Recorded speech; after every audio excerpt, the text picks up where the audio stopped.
O primeiro discípulo que ordenei era um monge chamado Thich Nhat Hanh. O irmão Natri foi comigo e com a irmã Chan Kong a diversas missões de salvamento de vítimas de enchentes no Vietnã Central e passou muitos meses em pequenos vilarejos porque isso lhe foi pedido. Estávamos organizando a escola de jovens para o serviço social e precisávamos nos familiarizar com a situação do povo das áreas rurais.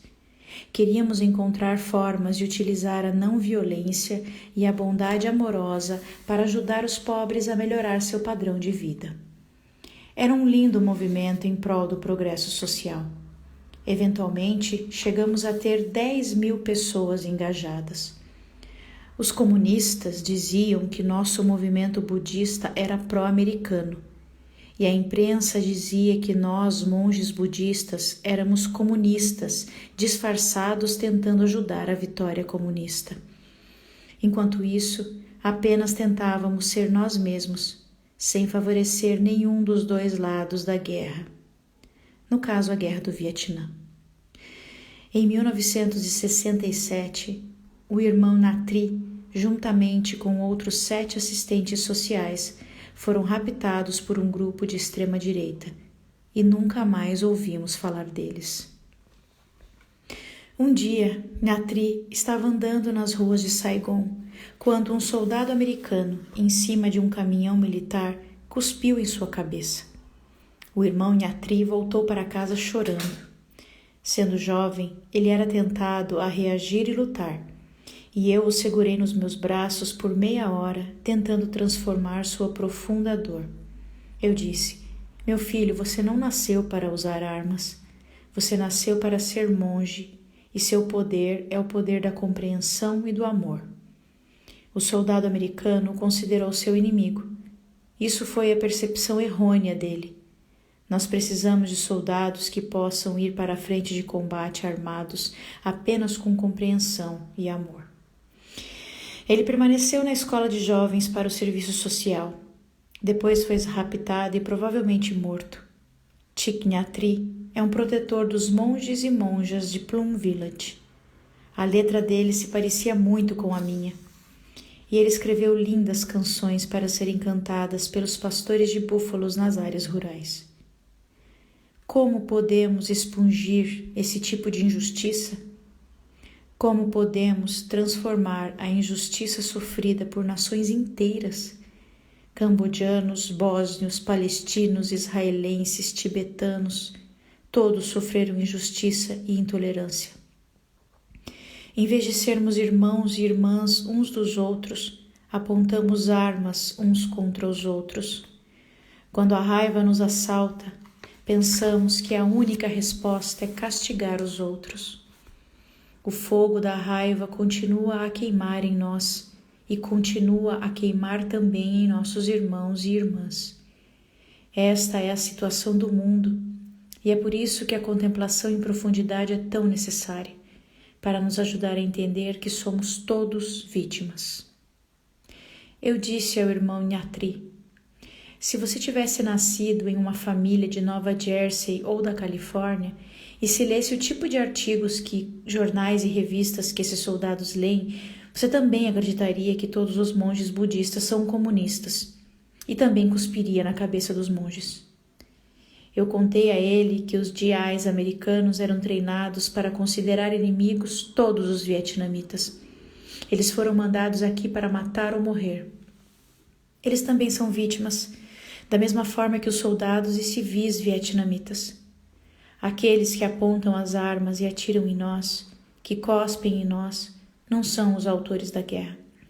Os autores da guerra estão sentados em escritórios confortáveis em Beijing, Moscou e Washington.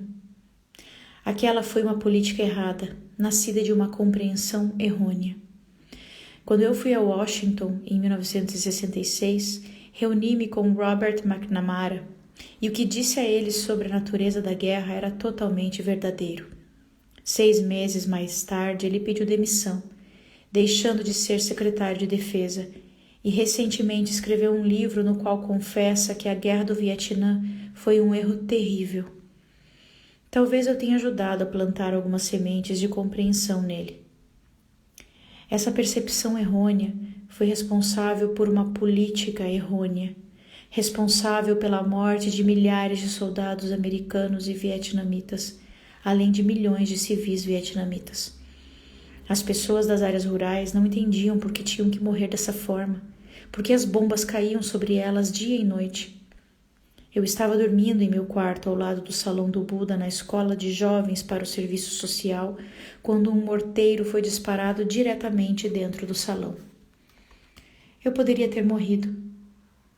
Quando alimentamos ódio e raiva, sentimos-nos queimar por dentro.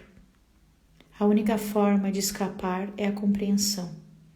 Quando compreendemos, sofremos menos e saberemos como atingir a raiz da injustiça. O Buda disse que se uma flecha nos atingir, sofreremos. Mas se uma segunda flecha nos atingir no mesmo lugar, sofreremos 100 vezes mais. Quando somos vítimas de injustiça, se nos permitirmos a raiva, sofreremos 100 vezes mais. Quando temos uma dor em nosso corpo, devemos inspirar e expirar, dizendo a nós mesmos: é apenas uma dor física. Se ficarmos pensando que é um câncer e que vamos morrer logo, a dor será 100 vezes pior. O medo e o ódio, nascidos da ignorância, amplificam nossa dor. Quem nos salva é a Prajna Paramita, sabedoria perfeita.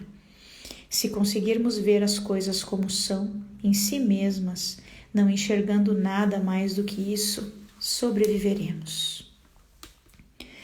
Eu amo o povo vietnamita e fiz o que pude para ajudá-lo durante a guerra.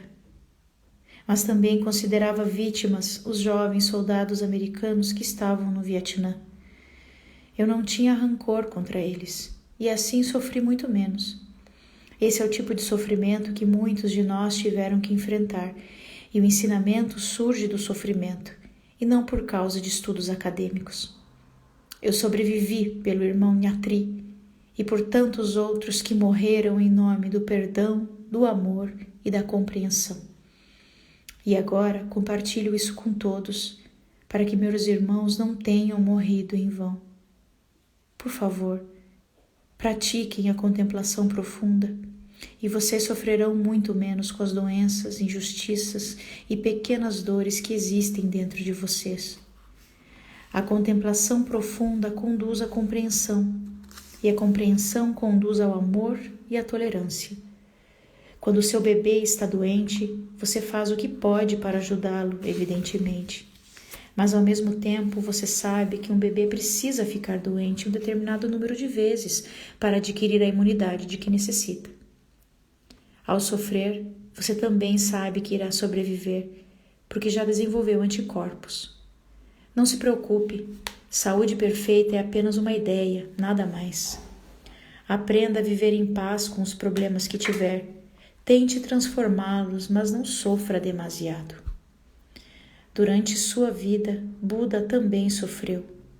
Havia intrigas para competir com ele e até mesmo para eliminá-lo. Uma vez, quando tinha uma ferida na perna e algumas pessoas tentaram ajudar, ele disse que era só uma pequena ferida e fez o que pôde para minimizar a dor. Em outra ocasião, 500 monges seus saíram para montar uma sanga concorrente e ele aceitou isso sem reclamar. Finalmente, as dificuldades estavam a ponto de serem vencidas. O Buda deu ensinamentos bem concretos sobre como desenvolver a tolerância, Maitri, amor, Karuna, compaixão, Mudita, alegria e Upeksha, equanimidade.